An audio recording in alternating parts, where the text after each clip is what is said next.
Welcome to What's New, your channel for everyday solutions. Be sure to subscribe, share and like our videos. This is What's New. It is an open secret. Hmong pot farmers seeking identity, profit, or both.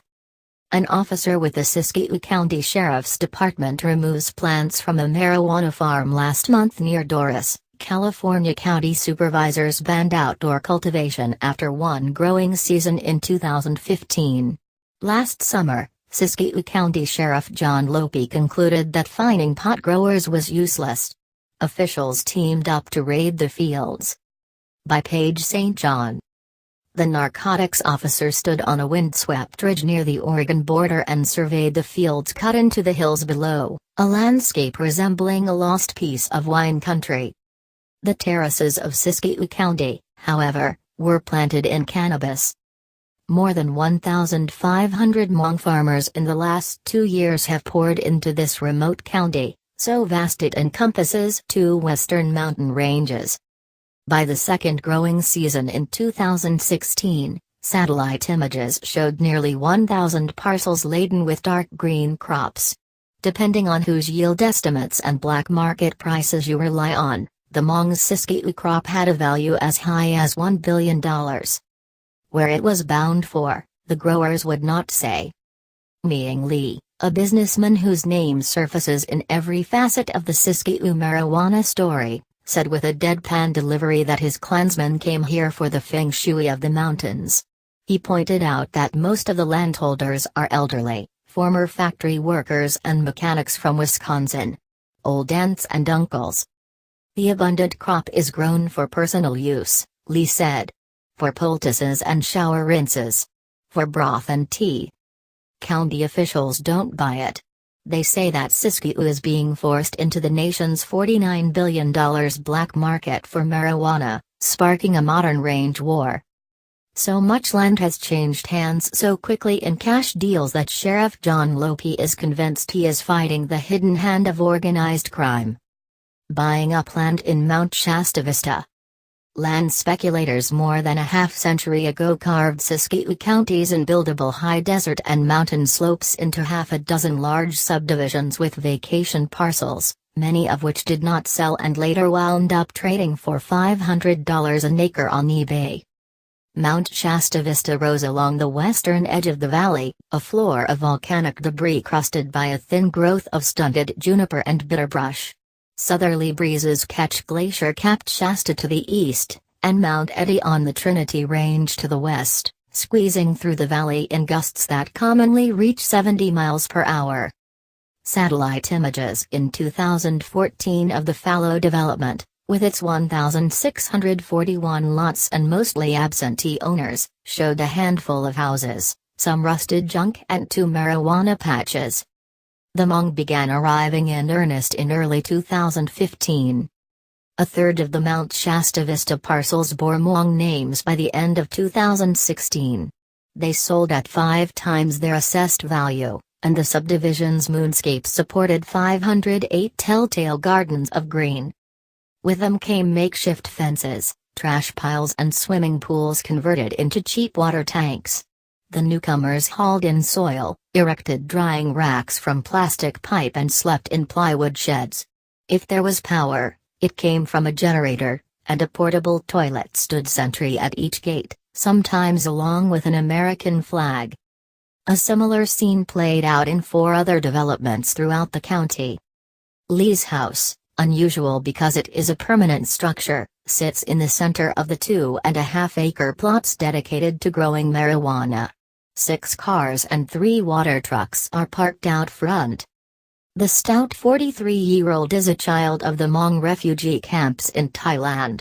He said he worked in Fresno as a computer programmer and contractor before joining the migration to Siskiyou County in 2016 to build the small woodsheds growers live in. California permits marijuana cultivation for personal medical use, but leaves local governments to decide how much, if any, to allow. It took a single growing season in 2015 for Siskiyou County supervisors to ban outdoor cultivation, punishable by a fine. The crops could also be destroyed if authorities determined they were for commercial sale.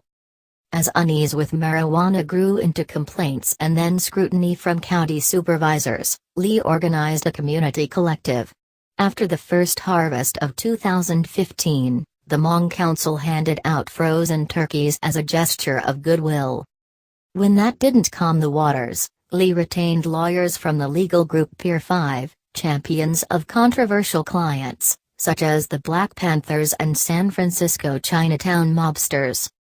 Public records show Lee and a relative, windswept Lee, tracked down the absentee owners of more than 50 lots, paid them above market prices and then transferred the properties as gifts to other Hmong. They were friends and family members who didn't like to conduct business in English, the pair said. Sometimes they fronted the money, trusting they would be paid back. They said they made no profit. Myung Lee said the subdivisions in Siskiyou County are the start of a new home for his people. To see the image of the mountain form, this is a better place for the elders, he said. He likened the volcanic ranges to the karst outcrops and verdant jungle of northern Laos. It is like Longxing, he said. It is the dream town. Hmong leader sees pot as new opium. Longxing was the CIA's largest airbase in Laos during what became known as the Secret War.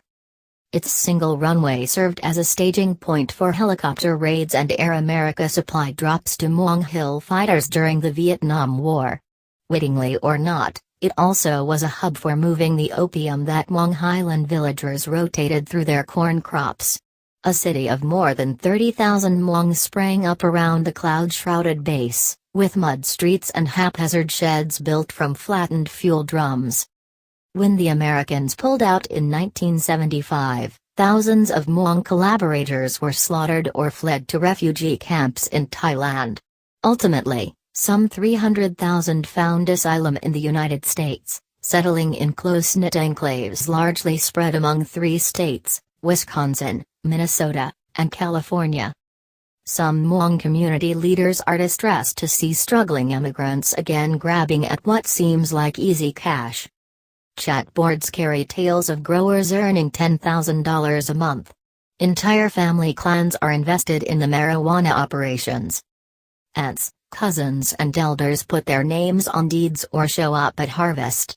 One 2015 raid on a Siskiyou County marijuana processing house found 23 people inside, ages 19 to 77.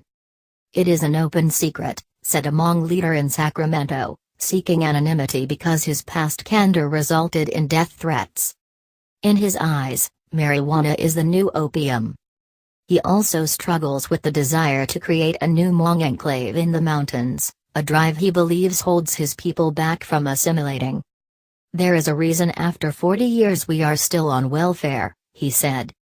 California paved the way for the black market in 1996, legalizing medical marijuana in terms so loose that growers can remain on the right side of the law right up until they take their crop to market.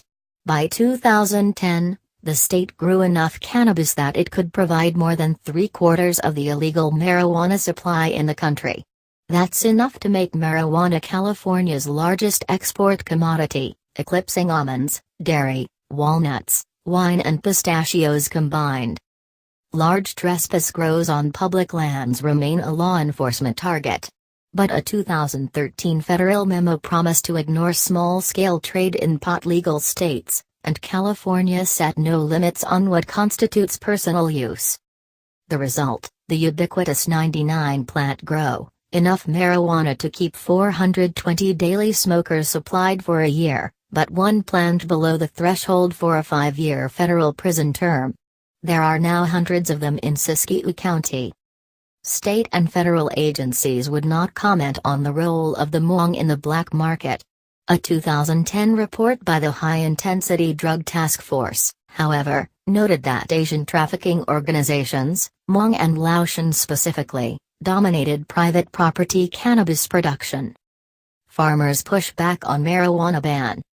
Spurred by complaints of slat fences, water trucks tearing up roads, fertilizer runoff and trash, Siskiyou County supervisors banned outdoor cultivation in November 2015. They treat the Hmong as unwelcome, Miang Lee said. We make the economy grow, Walmart. Tractor Supply. But still they are ignorant about the people. The lawyers at Pier 5 peppered officials with letters threatening litigation if Siskiyou County enforced the ban. Lee and his supporters collected signatures to put the marijuana ban to a county-wide vote on the June 2016 ballot. They registered Hmong farmers to vote. County Clerk Colleen Setzer, doubling as the county registrar, said she was alarmed by the voter cards turned in. Scores registered at the same house, 55 at Lee's address. Nearly 200 listed no home address at all, or the parcel number of a vacant lot. For 6 months, Setzer forwarded her suspicions of voter fraud to the state. Investigators from Secretary of State Alex Padilla's office did not show up until 6 days before the June vote to question 39 newly registered voters. The investigators sought a sheriff's escort when they learned they had to go into the marijuana fields. They could not find most of the 39 voters. The search was described in news releases issued by Pier 5 lawyers as county officials armed with assault rifles who threatened Hmong citizens if they attempted to vote. Lori Schellenberger, a voting strategist with the American Civil Liberties Union in San Diego, said, "It was like Mississippi in the 1960s. Many of the allegations of voter intimidation turned out to be false. Even so, 2 days before the Siskiyou vote, Schellenberger sent a message to Padilla's chief of staff saying the Secretary of State looked bad investigating minority voters and supporting the sheriff's actions." The next morning, Padilla's office switched directions, sending an emergency request to the U.S. Justice Department seeking election monitors in Siskiyou. It diverted its own poll watchers to the far north county. The initiative failed to pass, leaving the growing ban in place. Voting records obtained by the Times show more than 100 of the approximately 600 Hmong voters registered in Siskiyou County have mailing addresses elsewhere. Setzer said the Secretary of State's office has not told her the fate of the investigation. The agency denied requests by the Times for details. Felony case is tough to build, DA says. The old gold mining town of Rica for decades sold water to anyone wanting it. But in July 2016 the town council declared the Hmong farmers' use undesired and cut off sales to those living outside of city limits. Still the growers came to Siskiyou. State forestry agents ticketed those who lighted cooking fires in the high-danger scrub, and California Highway Patrol officers pulled over unpermitted water trucks. Still more growers came. By midsummer 2016, Lopey, the sheriff, concluded that fining the growers was useless. Sheriff's volunteers teamed up with the county prosecutor's office and state fish and game officials to raid the fields. Armed officers, seasoned by years of chasing Mexican drug cartels through public forests, swooped in on elderly Asian couples eating breakfast in their sheds and trailers. "I was frightened worse than the Vietnam War, when my parents were trying to protect us," Cao Vang, 48, said in an affidavit filed in litigation against the county. Vang said she hid in a bush while deputies cut down marijuana and took her husband to jail, and remained there long after they left. They cleared as many as 3 fields a day, raiding 113 grows in 4 months, seizing generators and water pumps and destroying 9,200 cannabis plants and 3,000 pounds of marijuana. 50 Hmong were hauled off to jail. The sheriff's crusade made him controversial. The harshest detractors called him a thug. 3 times the lawyers at Pier 5 filed a federal civil rights suit against the sheriff and Padilla, alleging racial persecution. 3 times a federal judge threw the claim out, ruling finally this month that there was no evidence Siskiyou County's marijuana ordinance was anything other than a reaction to the explosion in cannabis cultivation. Lopey, a former Marine who after his tour in the Philippines joined the Army Reserve to staff a civilian affairs desk in Kabul, Afghanistan, harbors no sense of gray in the law. That includes protecting his county from dope, even as the state prepares to allow commercial sales beginning in January. These people are coming in here. They have no respect for us. They have no respect for our laws, he said. Then they have the nerve to come here to grow 200 plants and potentially a $2 million crop. The summer siege resulted in fewer than 24 criminal cases.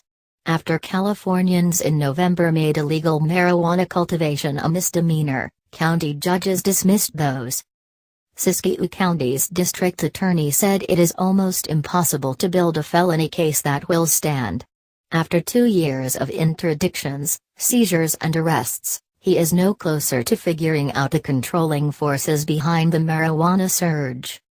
All that's left, he said, is to seize and destroy, to make the nest uncomfortable. By Lopey's estimate, the raids destroyed as much as 20% of the 2016 crop. The rest pops up now and then on roads headed east. In late February, a Utah Highway Patrol officer pulled over Yan Thao, 57, on Interstate 80. The officer said he found opium and methamphetamine in Thao's glove box, and 180 pounds of vacuum-sealed marijuana in the back seat and trunk. Thao had been paid $2,000 to drive the cannabis out of California, the officer wrote. Thao pleaded guilty to felony trafficking charges. 2 weeks after posting bail, he was intercepted again, this time headed east on Interstate 94 in North Dakota with what a police report said was 83 pounds of marijuana. Deed records show Thao bought a small lot in northern Siskiyou County, which satellite images show was planted with some 80 dark bushes. He transferred the deed to a woman arrested alongside him in North Dakota. Their property tax bill went to another Siskiyou County address, while their voter registrations gave a third county address used by 34 other Hmong voters. For contact information, Thao's companion gave the email address of Ming Li. After winter of loss, the raids start anew. After most of the growers returned to Minnesota or Fresno for the winter, 51-year-old Bao Kelly Zhuang and her sister, Mi Zhuang, 58, hung on. It had been a hard season. A third of the 99 cannabis plants on the land bought with family money had died. The fear of raids weighed so heavily that Bao affixed her medical marijuana prescription to a board outside, facing up so it would be visible to narcotics officers conducting flyovers. The sisters lived amid the tall cannabis they tended, in low huts of black plastic and empty chicken manure bags lashed with orange baling twine, their mattresses on the ground. At night they eased their aches with a rinse of marijuana stems and leaves steeped in water. When Bao left camp one November morning to drive to Sacramento, Mi did not see her off. Too much marijuana bath, Bao thought. She returned that night to find Mi still in her shelter, beneath a thick pile of blankets, dressed in 2 layers of pajamas and a sweatsuit. Beside her was a charcoal brazier used for warmth. Its fumes had killed her. 3 weeks later, a 56-year-old collapsed as he rose in an old trailer warmed by a generator beneath its floor. A third death was in December, a Laotian man poisoned by the generator beside his shed. It was 5 months before Bao Kelly returned to Mount Shasta Vista.